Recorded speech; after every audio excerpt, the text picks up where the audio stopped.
This book made me think about my own life. Charlie comes from a pretty personal place for me. You know, this is a story that's set in the town where I grew up, in North Idaho. And, you know, for a time in my life, I had had a very complicated experience in a religious school. As a gay kid in the 90s, I was wrestling with my faith, and it presented itself in depression, and eventually I started to self-medicate with food. With the love and support of people around me, I was able to find an off-ramp, but I also knew that not everybody has that. And so I wanted to tell the story of somebody who didn't have that off-ramp. I saw Noelle in its first run at the Playwrights Horizon in a very small theater, about 125 seats, and was deeply moved. It was about characters that on the surface were incredibly different from me, but as soon as I entered the play and got into the minds of these characters, I actually found a lot of myself there. And immediately afterwards, I knew it was something that I wanted to be involved with and to see if I could breathe cinema into it. It was just a beautiful process watching it come to life.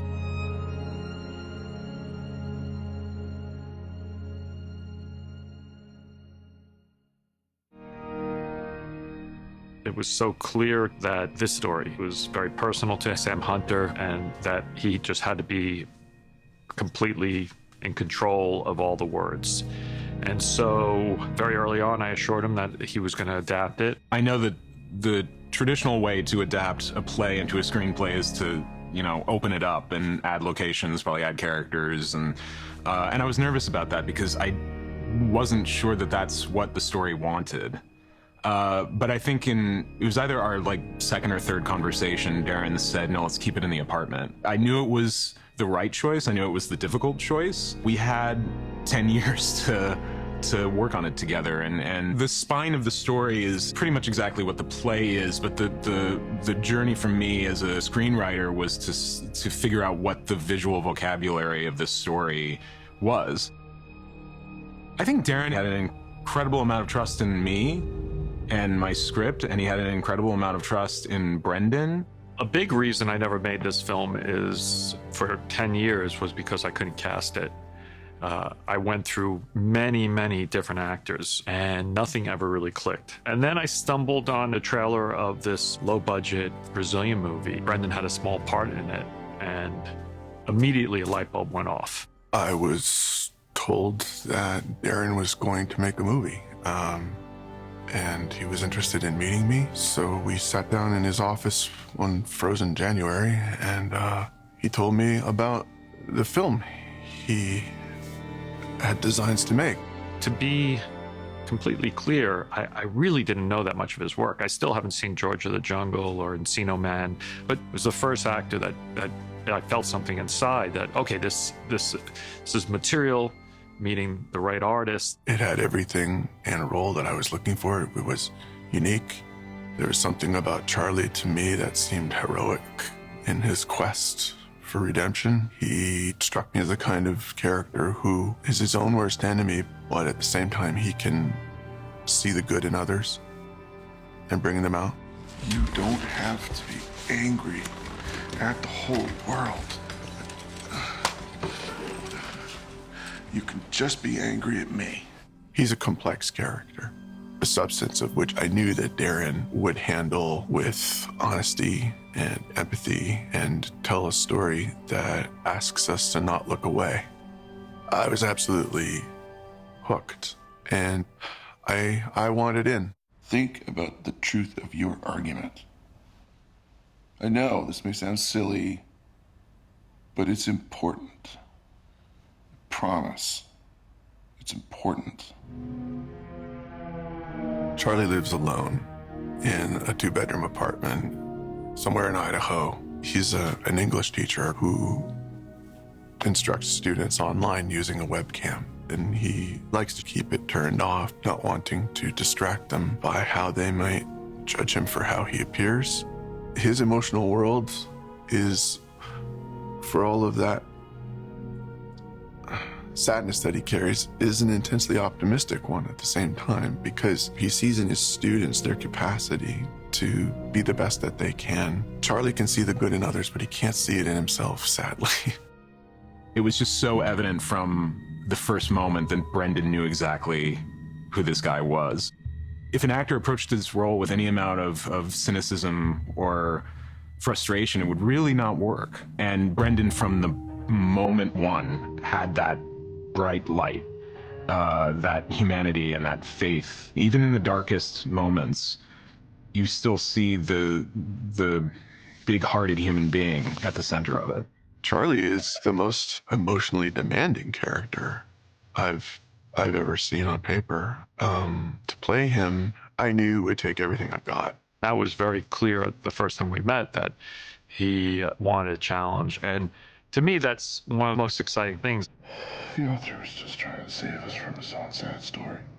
Charlie's home base is his couch, and so it's a world in a small world, but it was a set that astonishingly could be shot to give a whole emotional reality.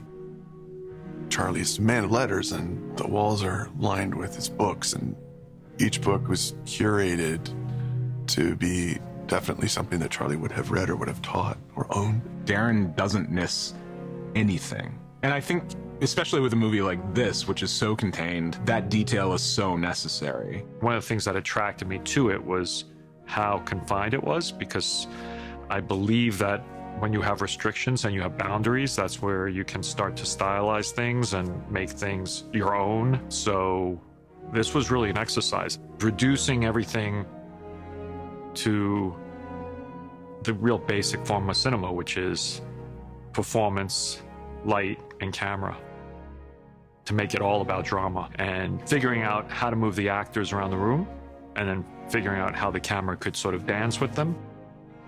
You have one character who barely moves, so how to make that interesting? And kind of the big breakthrough that my designers came up with was not putting a couch against a wall. I mean, how often do you walk into a small apartment and see a couch in the middle of the room and it feels natural? And that allowed us to do just a lot of work with the blocking. Filming in that apartment, what was fun for me and Darren to kind of figure out was how we can use the space and make every scene a little bit different. One thing that we really liked was how she kind of circles Charlie and goes to places where he can't necessarily look back and see her. And she's kind of taunting him in this way. So it's kind of like she's this like demonic voice in his head. You'd be disgusting even if you weren't this fat. You'd still be that piece of shit dad who walked out on me when I was 8. All because he wanted to fuck one of his students. Can I have one of these? Yeah. Charlie had choices he's made in his life that he hopes to be able to rectify, but he can't until he confronts some pretty serious truths, namely his estranged relationship with his daughter, Ellie, who he hurt deeply when he left his marriage to her mother for another relationship when she was only 8 years old, and it clearly it harmed her. Ellie's this incredibly beautifully written character by Sam that is really complicated. Sam and myself constantly had conversations about the true core nature of her. We had many debates if she was evil or she was not evil, and I think the film is ambiguous about it. Charlie, she's evil. She's not evil. I think you see a lot of self-destructive coping mechanisms in this film, and hers that she's chosen is just rage and violence and, you know, sometimes like maniacal behavior. Does this mean I'm gonna get fat? Ellie is very easy to despise. So my earliest conversations with Darren, we would just kind of play around a bit and find a balance between the empathetic sides of her, but also the slightly evil sides of her too. I can't really... Shut up!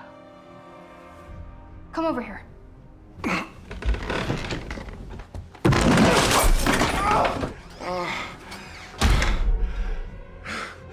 The biggest thing that we discussed early on was thinking about like how she became the person that you see in the film.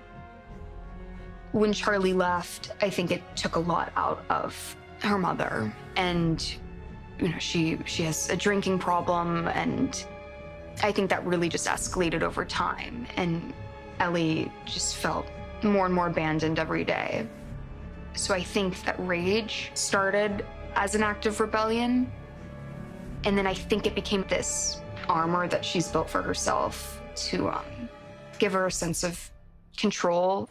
I know you didn't mean to hurt me. Okay, I know that you know what? didn't. Listen to me. Listen. I don't care about you. Get that through your fucking skull. The one scene where Ellie kind of explodes at Charlie for the first time, when we were rehearsing it, it was never really that emotional. It was more just angry. And I think on the day, emotion just kind of like naturally spilled out. That was the first moment where I made a connection with her. Tapping into that empathy just like really, really hit. And I felt her pain. Just fucking die already. Enough. Sadie is able to bring so many different contradictory colors to every line. I'll still watch the film after seeing it hundreds of times and see new subtle things that Sadie is doing, and I'm just like, wow. And action. Each film has its own theme, and then because of the theme, you develop a visual language and tell it in its own way. So I try to be open to receiving what the themes are and then try to do something that's very unique for each project. So this one's different than the rest. The camera moves differently. I knew I wanted to go back to working with a dolly and a more classical form of camera for this. This was much more about how to make this as cinematic as possible. It was the scene where I first meet Charlie, and they had this dolly shot going around a room, and it took us so many takes to get because everything needed to be timed perfectly. It's so impressive how they filmed the entire thing. We only had this one small room, and Darren was able to make 2 or 3 characters in the room at once and just feel very genuine and alive. That's it. Darren is very specific with his vision of the entire film, and I talked to him a lot about the character. I'm sorry, but who are you? Are you acquainted with the gospel of Jesus Christ? What? I'm sharing Christ's message of love, and I'm showing people. Thomas is a missionary who arrives under fairly mysterious circumstances, and we don't know exactly who this kid is. He's bringing the good word door to door, but there's something else to him. Thomas, he's a lost soul. He's trying to find his way through the world. Thomas, tell me the truth. You find me disgusting? No. I just want to help. Thomas needs to find out what he believes in when he was able to meet Charlie. He really saw an opportunity to save someone, but in a way, he's really doing it for himself. Thomas has been kind of living in a closed society in this church obsessed with the end times and the rapture. And Thomas's problem is that he looks around and he sees all of these people for whom this worldview works perfectly. You know, it was something that I really experienced when I was going to a religious school, that I felt like the dogma was almost like this comfy sweater, and it was a sweater that just never fit me correctly. And I think Thomas is the same way. You're young. Why the hell would you want to believe that the world is about to end? I believe that when Christ returns, it's going to be beautiful. So his quest is to prove his faith to himself. It's a very complicated role. Unlike the 4 other characters, he's kind of the outsider. And he also brings with him a really big secret. I gotta go. Who were you really? Thomas has that big switch halfway through the movie where you start to uncover a lot of his secrets. And the hardest thing was really playing what the audience has to think, and then also playing what Thomas knows to be true about himself. Thomas was a very difficult character to cast because there's an innocence to him, but he's also a liar. And finding that combination in an actor that could play both of those things at the same time is really a tricky path. I grew up in a religious household, and me and Thomas had very similar struggles, I guess you could say, just with church and religion itself. We talked a lot about our mutual experiences with Christianity and our complicated experiences with Christianity, and I think he brings a lot of himself to Thomas. I was able to talk to Sam a lot about the character and kind of dive deeper into him through his eyes, and then I was able to bring stuff in through my eyes, and we were able to collaborate and make something special. He's dying. He's refusing to go to the hospital. What he needs is spiritual guidance. And you're gonna give him that? No. God will. I see. Liz is Charlie's best friend, his caregiver, his enabler sometimes, his conflicted confidant.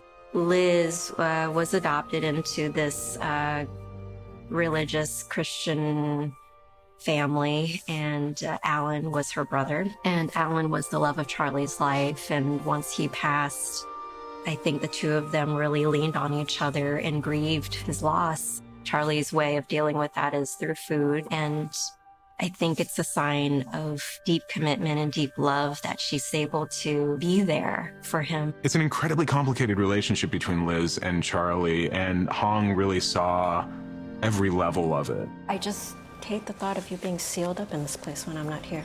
She's definitely still struggling with Alan's death. Liz was adopted, and so, you know, all of the things that entails growing up as an Asian person in Idaho in a very conservative religious family probably is difficult, you know. Liz is very angry at Thomas for trying to convert Charlie. And you're not really sure why until the confrontation scene between me and Liz. Dad kicked him out of the church. A couple weeks later, this guy's out jogging on a bike path near the river in Lewiston, sees something washed up on shore, and that was Alan. The love of Charlie's life and my brother. Oh. Yeah, oh. She sees all of these contradictions and all of the hurtful things that have come from his belief system, and that it is something, a revelation for him. Charlie doesn't have any money. She doesn't know? Mary. Where do you think all the money from his teaching has been going? Over 100,000 at least, right? That's not true, is it? I think the most devastating moment in the movie for Liz is when she realizes that Charlie's been keeping this big secret from her.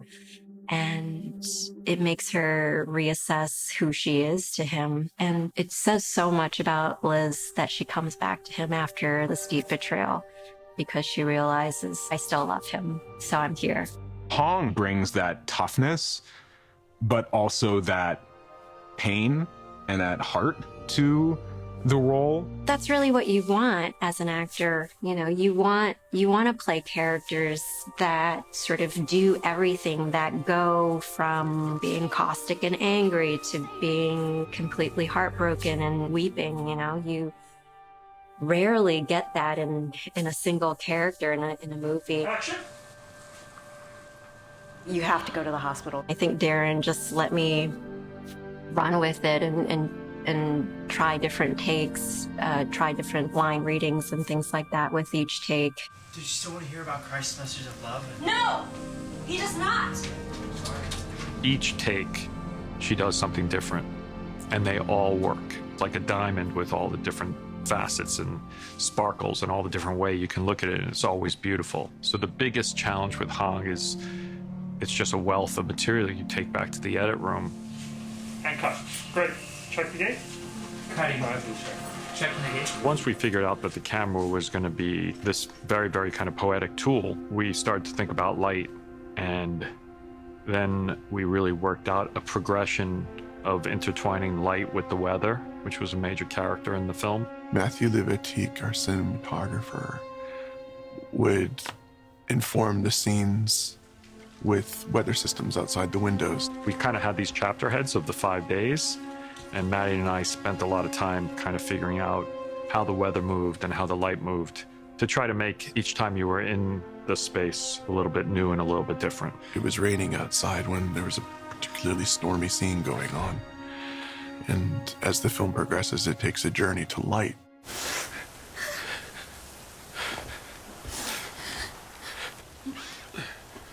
In the amazing book Moby Dick by the author Herman Melville, the author recounts his story of being at sea. This film The first part of his book is really about seeking truth And that's what Ellie's Moby Dick essay is about also. The essay is written with the innocence of a child. It's funny because of its absolute honesty. It's the epitome of everything that he implores his own students to give him, which is just to write something honest. I know what this is. I knew you would. I wrote this. You never forget anything.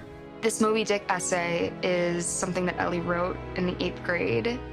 And I think it shows Charlie that she is a person that's capable of caring and empathizing with people. It's the best essay I've ever read. Why are you fucking with me like this?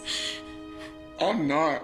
Ellie pushes it away because it kind of breaks down this wall that she's built for herself. And that's the only thing that's keeping her from like tapping into this pain that she doesn't want to deal with. Ellie! No, okay. I can't be here right now. You're perfect! You'll be happy. With every scene, a layer is shed. So it's this constant back and forth until, the very end.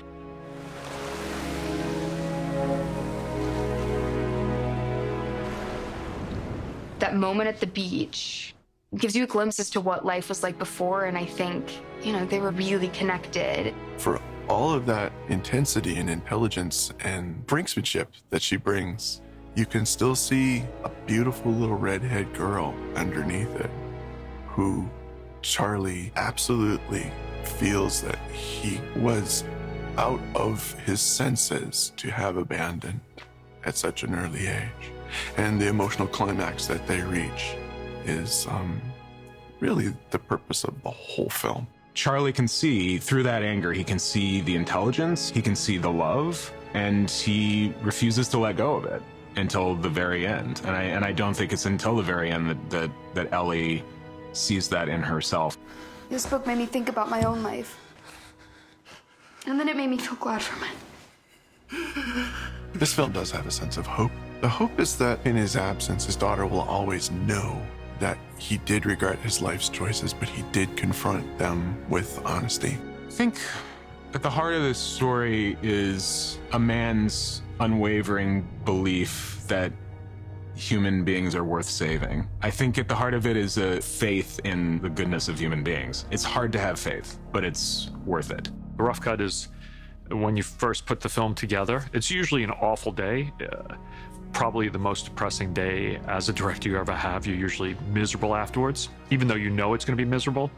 After watching The Whale's rough cut, I was actually very relieved because the main challenge of the piece was how to forget that you were in one room and to really be inside the characters' heads. And I think Sam's writing and Brendan's and Sadie's and Hung's and Sam and Ty's performances, you're transported into these 5 different characters and you're swept up and taking into consideration someone else's life situation, their problems, their hopes, their dreams. Do you ever get the feeling that people are incapable of not caring?